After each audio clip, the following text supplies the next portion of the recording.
Namo tassa bhagavato arahato samma sambuddhassa. Namo tassa bhagavato arahato samma sambuddhassa. Namo tassa bhagavato arahato samma sambuddhassa. Dear Dhamma friends and devotees, today is the second day of our Dhamma talk series on Majjhima Nikaya. So on the last full moon day, we discussed about the 60th sutta of the Majjhima Nikaya, Apannaka Sutta. So we learned about the assured path taught by the Buddha in that sutta. And today also we are going to focus on another sutta in Majjhima Nikaya. So the name of the sutta is mahāmāluṅkyasutta. It is also in the second part of Majjhima Nikaya, which is called as Majjhima Pannāsaka. In the whole Majjhima Nikaya, it is the 64th sutta. 64th sutta, mahāmāluṅkyasutta. So that is what we are going to learn today. So before going to the sutta, let's remind ourselves the importance of listening to Dhamma talks. Why should we listen to the Dhamma? Why should we learn Lord Buddha's teachings? Our ultimate goal of listening to Dhamma talks and learning Lord Buddha's teachings is to attain Nibbana, to get rid of all the sufferings, to get rid of the cycle of rebirth, and to attain the liberation from all the sufferings. That is our ultimate goal. But before attaining that ultimate goal, in order to live our lives successfully, to spend our lives happily, Lord Buddha's teachings can be immensely helpful. So after learning and understanding the teachings uttered by Lord Buddha, we can apply those teachings in our lives in order to make ourselves successful, in order to improve ourselves, in order to make ourselves happy, and in order to make our lives useful for ourselves and for others. So all these benefits can be reached in this very life, not in the afterlife, not after attaining Nibbana, but in this very life. So by learning Buddha's teachings, by understanding the teachings of the Buddha, you can make this very life successful. You can make your life a happier one. So bearing those benefits in our minds, let's focus on today's Dhamma talk. So before going to the sutta, I will brief the sutta, brief the content of the sutta. mahāmāluṅkyasutta. So mahāmāluṅkyaputta was a monk in Buddha's time. The name of the monk is Māluṅkyaputta. Sorry, not mahāmāluṅkya, but Māluṅkyaputta is the name of the monk. So there are many suttas, there are many discourses of Lord Buddha that are related to that monk. In Majjhima Nikaya itself, there is another Māluṅkyaputta sutta, which is named as Chulamāluṅkyasutta, because it is the short discourse for Māluṅkyaputta, Venerable Māluṅkyaputta. And this sutta we are focusing on today is the mahāmāluṅkyasutta, because it is the longer Māluṅkyaputta sutta. There are two suttas in Majjhima Nikaya uttered for Venerable Māluṅkyaputta. The first one is called as Chulamāluṅkyasutta, and the second one is mahāmāluṅkyasutta. So because the name of the monk is Māluṅkyaputta, this sutta is also called as mahāmāluṅkyaputta sutta. So there are two names, mahāmāluṅkyasutta and mahāmāluṅkyasutta. So in Savatthi, Lord Buddha was spending his time in the Jetavana monastery, and one day he asked the monks a question, and that was about fetters or mental fetters. We will be talking about those in our Dhamma talk today. So he asked a question, and Venerable mahāmāluṅkyaputta answered to that question, and then Lord Buddha explained about the mental fetters. While explaining the mental fetters, Lord Buddha also explained about the latent tendencies. Latent tendencies. We will also learn about that in our Dhamma talk today. So fetters and latent tendencies. And thirdly, Lord Buddha also explained about how to remove those fetters, those defilements called as fetters from ourselves. So mental fetters and the latent tendencies in ourselves, and the path to get rid of those mental fetters. So that is the content of the mahāmāluṅkyasutta. Let's take a look at the sutta. So this is the start of the sutta. As usual, there is the tiny statement, so I have heard. So this statement is uttered by Venerable Ananda in the first Buddhist council, as we learned in the previous Dhamma talk. Venerable Ananda is reciting this sutta in the first Buddhist council. So in front of the Mahasangha, he says that I have heard the mahāmāluṅkyasutta like this. At one time, the Buddha was staying near Savatthi in Jeta's Guru, Anathapindika's monastery. There the Buddha addressed the mendicants. Venerable Sir, they replied. The Buddha said this. So Buddha was sitting in a place with many monks. Monks are called also called as mendicants, as we learned in the previous Dhamma talk. So Lord Buddha addressed the monks as mendicants. In Pali it is bhikkhave or bhikkhavo. So they replied to Lord Buddha as Venerable Sir, and then Buddha asked those monks a question. What was that? Mendicants, do you remember the 5 lower fetters that I taught? So the question of the Buddha was that Buddha himself has taught the monks a concept called as fetters. So there are 5 lower fetters, and he asked the monks whether they can remember those 5 lower fetters that Buddha had taught them. So when he said this, Venerable mahāmāluṅkyaputta said to him, Sir, I remember them. But how do you remember them? I remember the lower fetters taught by the Buddha as follows: identity view, doubt, misapprehension of precepts and observances, sensual desire, and ill will. That's how I remember the 5 lower fetters taught by the Buddha. So when Buddha asked that question, one monk sitting there, his name is Venerable mahāmāluṅkyaputta. So he answered to the Lord Buddha. He said, Sir, I remember them. I can remember those 5 lower fetters taught by the Buddha. So Buddha asked from Venerable mahāmāluṅkyaputta, yeah, you say that you can remember them, but how can you remember them? That means, what are those 5 lower fetters? So Venerable mahāmāluṅkyaputta answers again, those 5 lower fetters are identity view, that is 1, doubt is the second one, misapprehension of precepts and observances, that is the 3rd lower fetter, and sensual desire is the 4th lower fetter, then the ill will is the 5th lower fetter. So he answers 5 lower fetters like that. So before continuing the sutta, let's focus on fetters and lower fetters. What are these fetters and what are lower fetters? What is the meaning of the word fetter? Fetter is a chain with which you can tie someone to somewhere.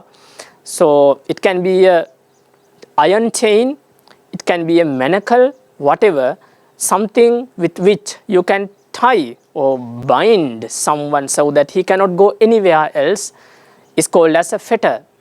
Fetters can be made up of iron or any such metal, but these fetters, Lord Buddha referring to here, are not those iron fetters, not those fetters or chains or manacles made of iron, but these fetters are inside ourselves, they are within ourselves. So they can also be called as mental fetters. Within our minds, there are some mental qualities which have the same behavior, which have the same nature as fetters. So they are called as mental fetters. In Pali, the word for fetters is sangyojana. Sangyojana. So those who have learned Dhamma can remember this term. This is the frequently used term in our texts, sangyojana. Sangyojana is translated to English as fetters. Sangyojana. So sangyojana, as I mentioned, are the defilements, the tendencies within ourselves that can fetter us, that can bind us, that can tie us. Tie us to where? With a chain or a manacle or a fetter, you can tie someone to a pillar. So let's say, for example, if you tie a dog to a pillar with a chain, that dog cannot go wherever it likes. It has to stay around the pillar.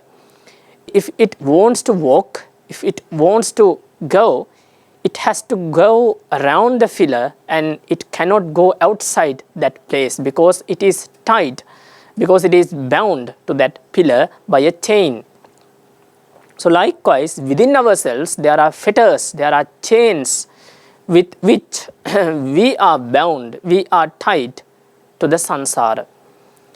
In other words, we are tied to the existence in various realms. We call kama bhava, rupa bhava, arupa bhava. It can be the lower realms such as hell or human life, or it can be divine realms.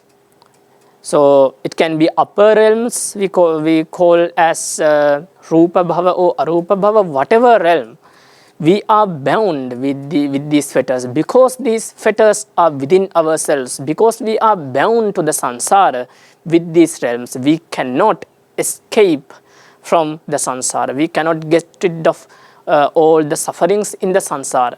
We have to again and again be reborn in one of these realms because of these fetters. We are bound to the samsara because of these fetters. So it is very important to understand these fetters, and it is important as Buddhists to walk in a path which lead us to the liberation from these fetters. So let's learn what are these fetters. So there are 10 such fetters taught by Lord Buddha. So these are the 10 fetters we can see in Sutta Pitaka. In Pali, Sakkaya Ditti, Vicikiccha, Silabbata Paramasa, Kamaraga, Patigha, Ruparaga, Aruparaga, Mana, Uddhacca, Avijja. These are the Pali names of the fetters. So let's learn them with their meanings. Sakkaya Ditti. Sakkaya Ditti is the first mental fetter. It is the belief in a self. According to the teaching of the Lord Buddha, we know that there is not such a thing called as a self within ourselves. There are 5 aggregates, there are material things, and there are feelings, sensations, consciousness, and many such things, but not a self. Self is a concept that we make up in our mind. In reality, there is not such a thing called as self. But if you believe that there is a self, if you firmly believe that there is something called as a self or soul within ourselves, that is called as Sakkaya Ditti, that is going against the reality. When there is not something called as a self within ourselves, if you have a firm view that there is a self within ourselves, then that is going against nature. So some people believe that the material body is the self, it is the soul. And some people believe that the feelings and sensations are the self. We can feel things, we have sensations because we have something called as a self or a soul within us. Some people believe that the consciousness is the self. We can know things, we can cognize things because there is a self within us.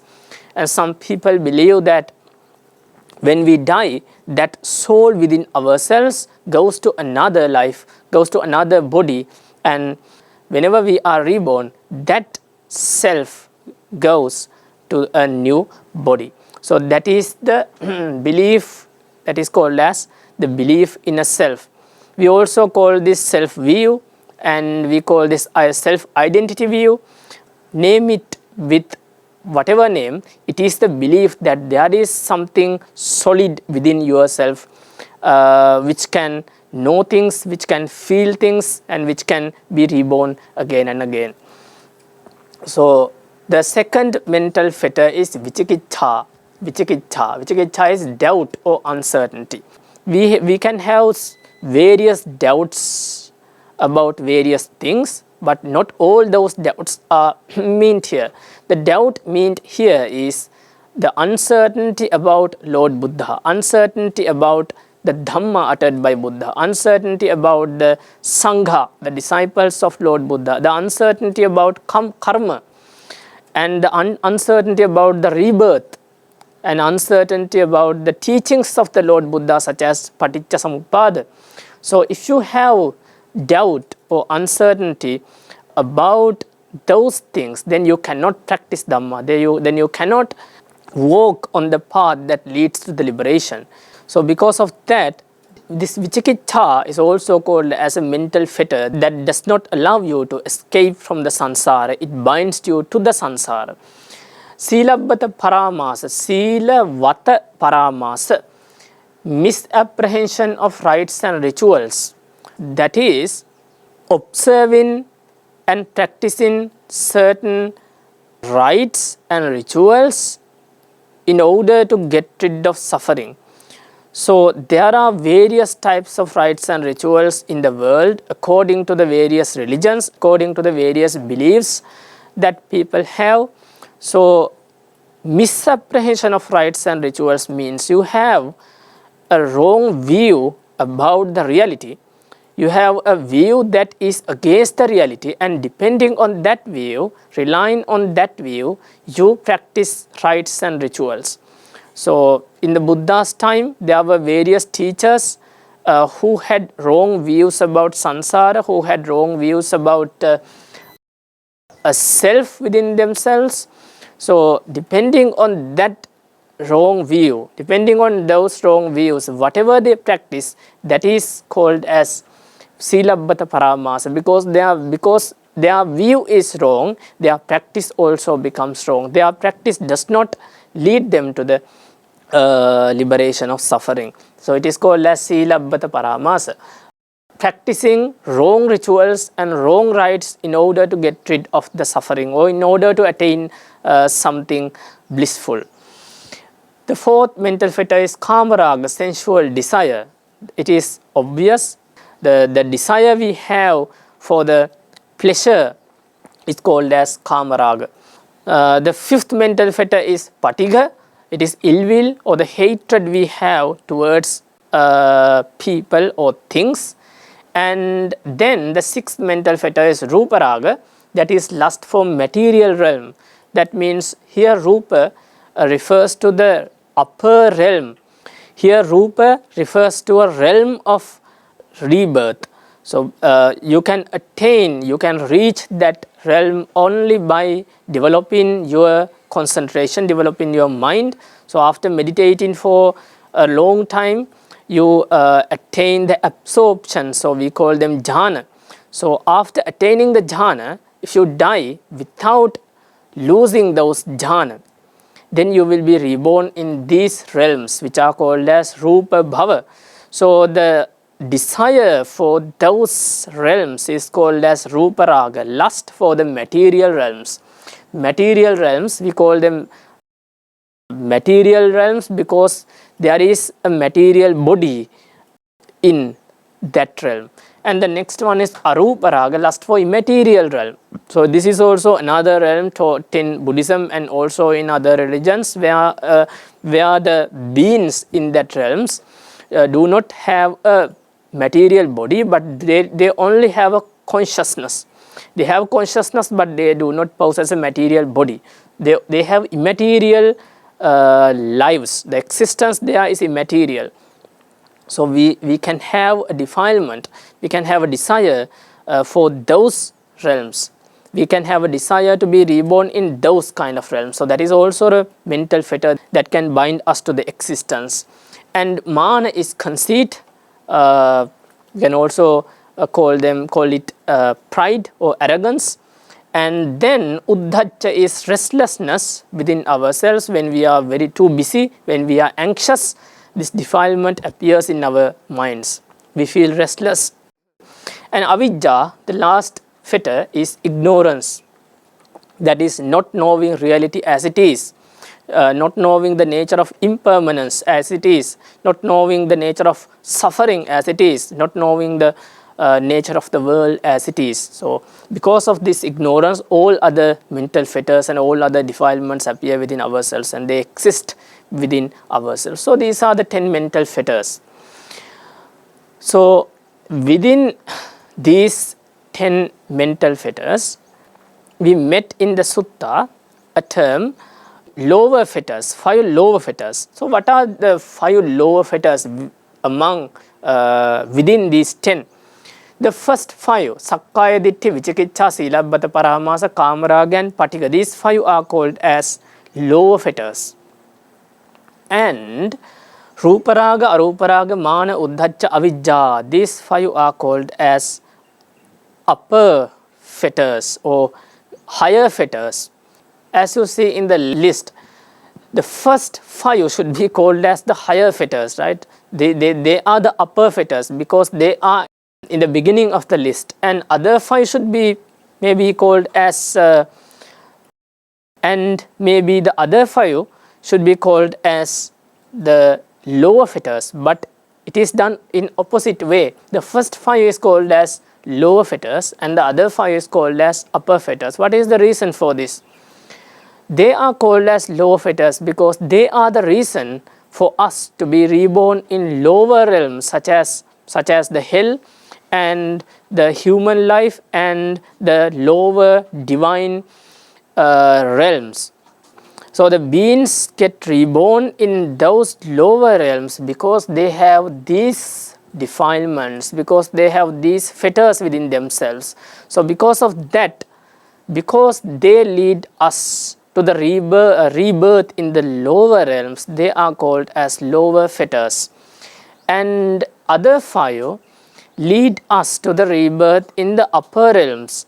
So because of that, these 5 are called as upper fetters.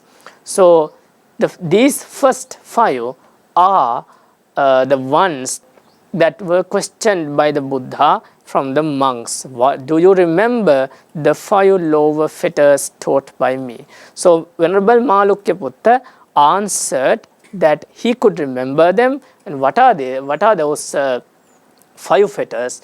Belief in self, doubt or uncertainty, misapprehension of rites and rituals, sensual desire and ill will. But in the sutta translation, some other words were used. Identity view, it is of course the belief in a self, identity view, belief in the self, this is a synonym. And doubt, misapprehension of precepts and observances. I used misapprehension of rites and rituals, so it's same. And sensual desire is the 4th one, ill will is the 5th one. So he answered it correctly.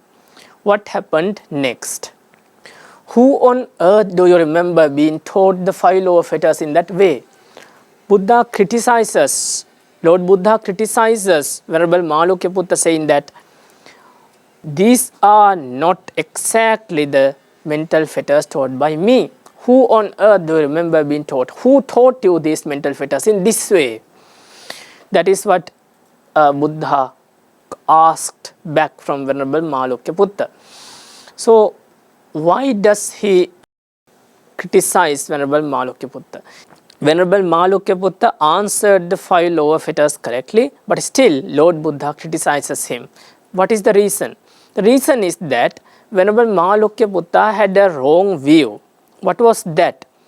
He believed that we are bound to the samsara, we are tied to the samsara, we are fettered to the samsara only when those fetters, only when those defilements are appearing within our minds. When there is hatred within us, or when there is lust within us, or when there is doubt about Buddha's teachings is appearing, or when there is doubt about Lord Buddha's teachings is appearing within our minds, then you are at that moment, at that exact moment, you are bound to the samsara, you are tied to the samsara. But in other moments, when you are doing something meritorious, when you are in a wholesome state, maybe when you are meditating or when you are listening to Dhamma talks, then at that moment, wholesome states are appearing in your mind. You are in a wholesome state. Only merits or only kusala, chittas are appearing within yourself. So he thinks that if the kusala chittas, if the meritorious qualities are appearing within myself, at that time there cannot be fetters within myself. And because of that, at that moment I am not tied, I am not bound to the samsara, I am not bound to the existence. So that was his view. What is wrong with this view? Let's see. Wouldn't the wanderers who follow other paths fault you using the simile of the infant? For a little baby doesn't even have a concept of identity. So how could identity view possibly arise in them?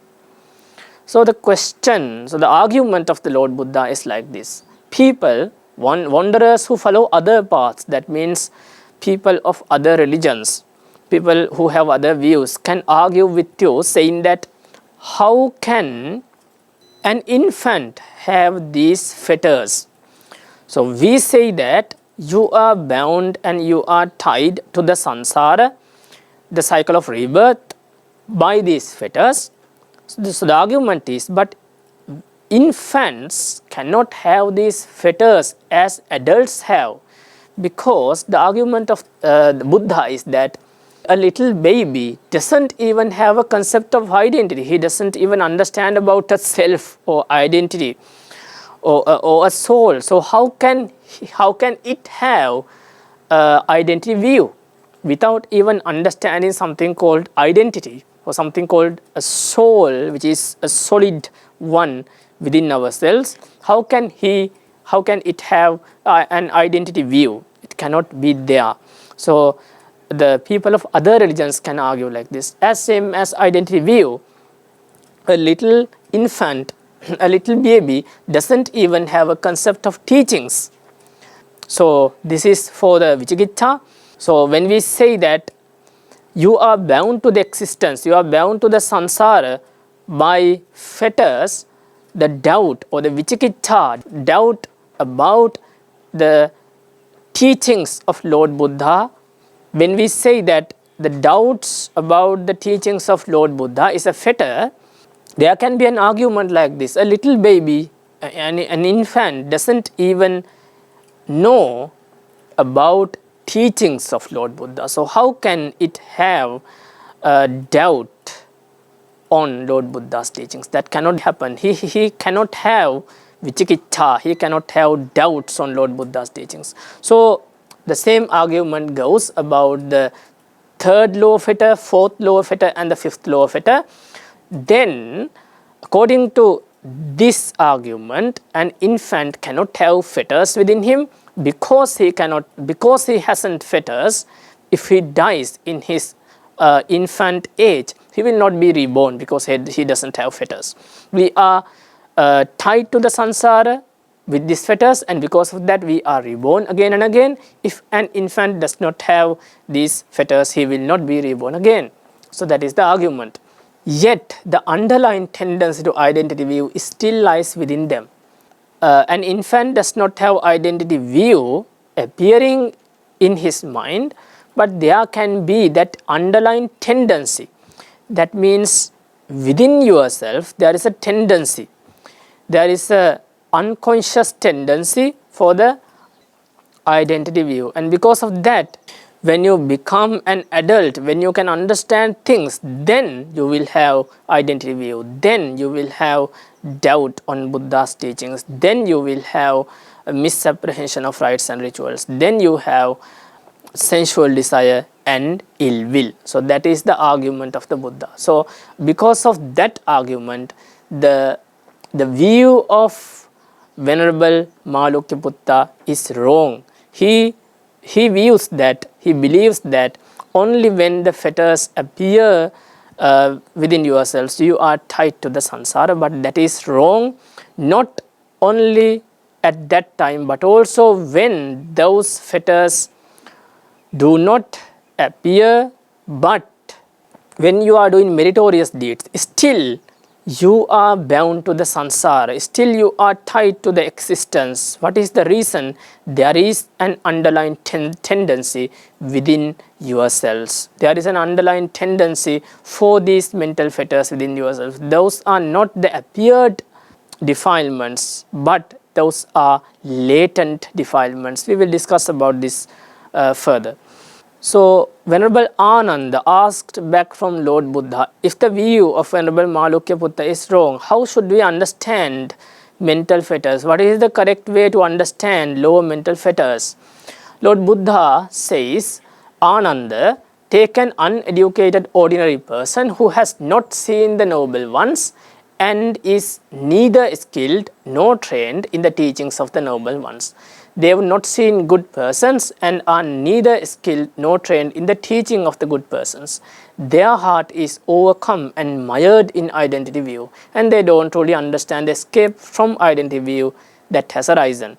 That identity view is reinforced in them, not eliminated. It is a lower fetter.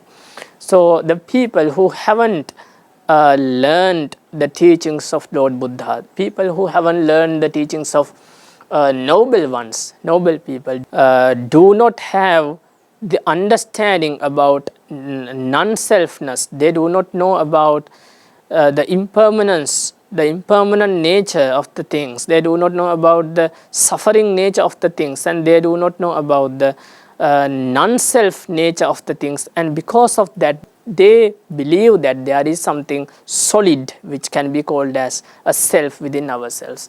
So that identity view, that belief in a self has overcome and mired their mind. That means they are always overcome by their own belief of an identity, of a soul, of a self.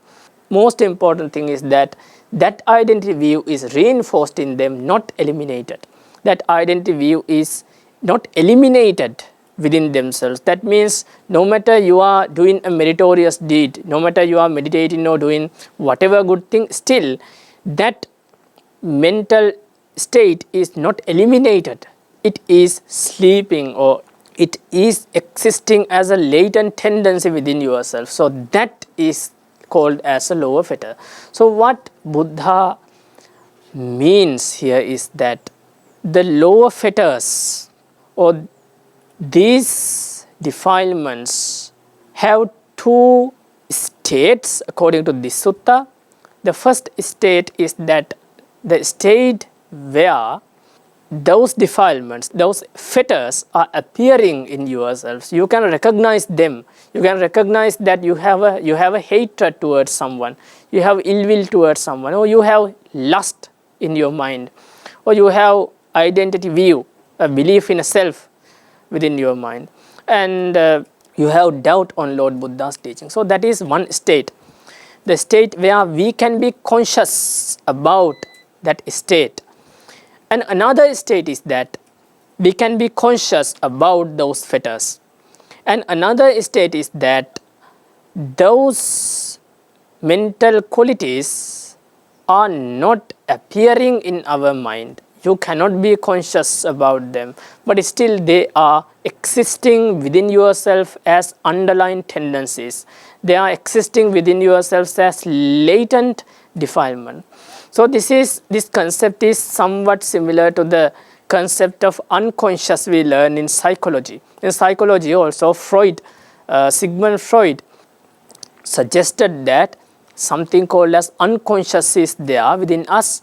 We cannot recognize it, we cannot understand it, we cannot be conscious about that state of mind, but still there is such a state within ourselves. That unconscious in psychology and this latent tendencies in Buddhism is not the same. They are not the same, but there is a little similarity between those two concepts. In Buddhism also, there is an unconscious tendency within ourselves which are always unwholesome, which are always defilements. In psychology also, the unconscious suggested by Freud contains sexual urges and other unacceptable desires and the memories which are suppressed. It is also kind of unwholesome. So in Buddhism also, the underlying tendencies are always unwholesome, and that tendency, that latent tendency is discussed, is explained in this mahāmāluṅkyasutta. So we have to understand, we have to clearly understand that there are two states of defilements within ourselves. We can also call it in Pali the anusaya avattha, the sleeping state of the defilements. It is the defilements are not appeared in ourselves, but still they are existing within ourselves. There is a tendency within ourselves to do unwholesome things. There is a tendency of defilements to appear within ourselves. So when we talk about fetters, we cannot forget that latent tendency. We should talk about both of those states together, the appearing state and the sleeping state. Both of those states are called as fetters. So when you are doing a meritorious deeds, you are still bound, still tied, still fettered to the samsara by the latent tendency within yourself, by the sleeping state of fetters within yourselves. After explaining about those two states of fetters, Lord Buddha further explains about the liberation from those fetters, about the path to cut through those fetters. How can we cut through those fetters and get rid of those fetters? So there are two similes. Let's read them. There is a path and a practice for giving up the 5 lower fetters. It's not possible to know or see or give up the 5 lower fetters without relying on that path and on that practice. Suppose there was a large tree standing with hardwood. It's not possible to cut out the hardwood without having cut through the bark and the softwood. In the same way, there is a path and a practice for giving up the 5 lower fetters. It's not possible to know or see or give up the 5 lower fetters without relying on that path and that practice. So if you want to get rid of those lower fetters, if you want to cut through those lower fetters, there is a path, there is a practice. Without following that path, without following that practice, you cannot get rid of the lower fetters. It's Lord Buddha explains it with a simile. Suppose that there is a large tree and there is the hardwood in that tree. So if you want to take that hardwood, what should you do? First, you have to cut the bark of the tree and then the softwood, and then you will find the hardwood inside the tree. So without cutting the bark and the softwood, without cutting through the bark and the softwood, you cannot take out the hardwood. Likewise, if you want to get rid of lower fetters, if you want to remove those lower fetters from your minds, from yourselves, then you have to practice a path. Then you have to rely on the path taught by Lord Buddha. Then you have to rely on the practice taught by Lord Buddha. Another simile is there. Suppose the river Ganges was full to the brim, so a crow could drink from it. then along comes a feeble person who thinks, by swimming with my arms, I'll safely cross over to the far shore of the Ganges. But they are not able to do so. In the same way, when the Dhamma is being taught for the cessation of identity view, someone whose mind isn't eager, confident, settled and decided should be regarded as being like that feeble person. That means you want to get rid of those mental fetters, but still, if you are not eager, if you are not confident, if you are not settled, and if you haven't decided to get rid of those fetters, if you do not have a strong mindset, if you do not have a strong determination to get rid of those fetters, you cannot do that. For example, if a feeble person, that means a physically weak person, comes to the river which is called as Ganges, we call Ganga in Pali. So it is a river in India and Bangladesh. A person comes to the river Ganges and says that, and that person is physically very weak, and he says that he thinks that by swimming with my arms, I will cross this Ganges. I will cross this river Ganges. So Lord Buddha says that it is impossible for a very weak person to cross the river Ganges by his arms. So likewise, if your mind is not eager, if your mind is not confident to get rid of these fetters, then it is impossible for you to get rid of these fetters. So in the sutta, there is the opposite simile for this. If a strong person, a physically very strong person, thinks that I want to cross the river Ganges by swimming by my arms, it is something possible. In the same way, if your mind is eager to get rid of these fetters, if your mind is confident and settled and decided and determined to get rid of these fetters, then it is possible to get rid of these fetters. Then it is possible to cut through these fetters. So in simple words, you should have a strong will, you should have a strong determination to get rid of the fetters that are appearing in your minds and that exist as underlying tendencies in your mind. Then Lord Buddha further explains about the path and the practice to get rid of these fetters. And what Ananda is the path and the practice for giving up the 5 lower fetters. It's when a mendicant enters and remains in the first absorption. They contemplate the phenomena they are included in form, feeling, perception, choices and consciousness. That means person who wants to get rid of these mental fetters have to concentrate their minds, and then after concentrating your mind, what you have to do is you have to see that concentration, that state of your mind as including form, feeling, perception, choices and consciousness. So these are the 5 aggregates: Rupa, Vedana, Sanya, Sankhara, Vijnana.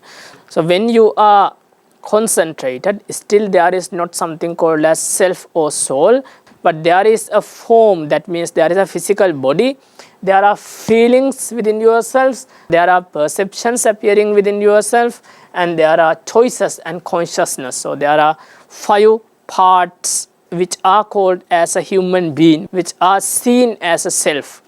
So you have to see them as impermanent, suffering, diseased, as an abscess, as a dart, as misery, as an affliction, as alien, as falling apart, as empty, as not self. So you have to look, you have to contemplate on the negative side of that phenomena. And after that, after contemplating on the negative aspects of that phenomena, then what should you do? They turn their mind away from those things and apply it to the deathless element. This is peaceful, this is sublime, that is the stilling of all activities, the letting go of all attachments, the ending of craving, cessation, extinguishment. That means after seeing all the negative sides of the existence, then you have to focus your mind on the non-existence, on the deathless elements, in other words, on the Nibbana, and you have to contemplate on the positive sides of the Nibbana. This is peaceful. The Nibbana or the non-existence is peaceful, and it is sublime, and it is the stilling of all activities. it is the letting go of all attachments, ending of craving, it is the cessation and extinguishment. So this is how you focus on the positive side of the Nibbana. So by contemplating on the negative aspects of the existence and by contemplating on the positive sides of Nibbana, abiding in that, they attain the ending of defilements. If they don't attain the ending of defilements, with the ending of the 5 laws of fetters, they are reborn spontaneously. This is the path and the practice for giving up the 5 laws of fetters.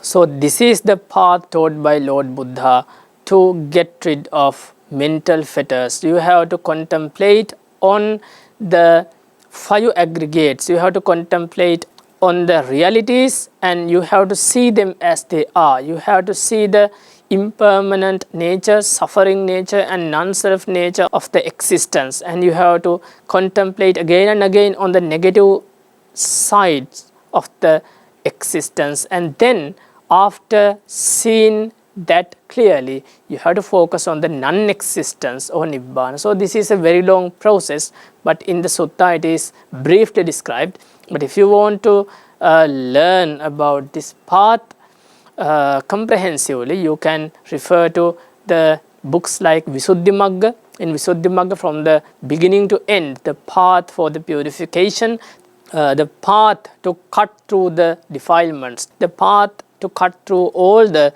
fetters is shown very comprehensively and clearly. So then at the end, Venerable Ananda asks a question from the Buddha. Sir, if this is the path and the practice for giving up the 5 laws of fetters, how come some mendicants here are released in heart while others are released by wisdom? In that case, I say it is the diversity of their faculties. So what Venerable Ananda asks is that there are some mendicants, there are some monks who are released in heart, and there are some monks who are released by wisdom. There are 2 types of practitioners. Some are released in heart. So released in heart means you attain Nibbana, you attain the liberation, first by concentrating your mind and attaining the high levels of concentration, which we call as jhana, and then by contemplating on the true nature of the existence and non-existence. By non-existence, I refer here to the Nibbana, not the non-existence of a self. So, but some monks in our Sāsana, they attain Nibbana just by contemplating on the true nature, without developing concentration, without developing samatha meditation practice, without attaining absorptions, without attaining the high levels of concentration which are called as jhanas. So there are 2 types of such monks, but in this sutta, Lord Buddha says that someone who wants to cut through the mental fetters have to first develop concentration and then contemplate on the reality. So Venerable Ananda asked the question that if this is the path for the cutting through of the mental fetters, how can there be 2 types of monks? How can there be 2 types of practitioners? So Lord Buddha's answer is that diversity of their faculties. That means how we attain the Nibbana depends on the diversity of our faculties. Faculties here refers to saddha, viriya, sati, samadhi, etc. So if we have cultivated, if you have developed, if you have improved those faculties, those good qualities within ourselves in the samsara or in this life, then according to the improvement, according to the level of improvement, maybe you will attain Nibbana just by listening to a deep Dhamma talk. But some people, their concentration level is very poor, and because their mind is restless, because their mind lacks concentration, those people have to first develop concentration and then contemplate on the reality. So the path we have to take to attain Nibbana depends on the level of improvements of those wholesome faculties. So that is why there can be two types of practitioners. Some practice samatha or concentration first and then go to vipassana, contemplating on the reality. But some, without practicing samatha, without practicing concentration, directly can contemplate the reality and attain nibbana. So those are the two types of practitioners. So that is the end of mahāmāluṅkyasutta. So in today's Dhamma talk, we learned about mental fetters, we learned about the latent tendencies or underlying tendencies within ourselves, and also we talked about the path or the practice to cut through those mental fetters. So as I described, the path and the practice to cut through those mental fetters is very briefly described in this sutta. This is not all. As I mentioned in Visuddhimagga, the practice is very comprehensively described. You can read Visuddhimagga or you can ask from a teacher about the practice. It is very comprehensive and you have to take it step by step. So I am not going to explain you about the applications of this sutta. I am not going to describe how can you apply these teachings to your lives, how can you practice the teachings of this sutta in your real life. But I will give you an exercise for that. After listening to this Dhamma talk, take a paper and sit somewhere quietly and focus on what you learned in this Dhamma talk, and first write down what you learned new from this mahāmāluṅkyasutta, and then try to brainstorm and write down how can you apply this knowledge, how can you apply this wisdom, how can you apply what you learned today in your real life. Maybe you will not have many ways to practice what we learned today.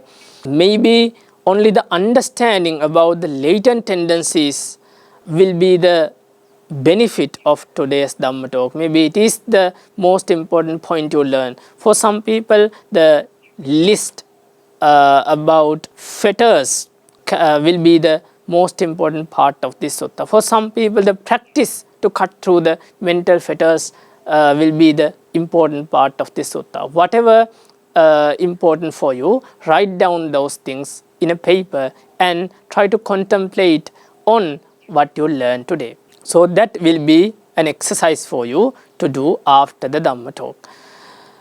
Then let's conclude the Dhamma talk for today. May all the merits we accumulated, may all the wholesome qualities we developed while listening to this Dhamma talk lead us to the supreme bliss of Nibbana. Let's conclude the Dhamma talk by reciting Buddha Sāsanang Chirang Tiṭṭhatu. May the teachings of Lord Buddha shine in this world for a long time. Buddha Sāsanang Chirang Tiṭṭhatu. Buddha Sāsanang Chirang Tiṭṭhatu. Buddha Sāsanang Chirang Tiṭṭhatu. Sadhu, sadhu, sadhu.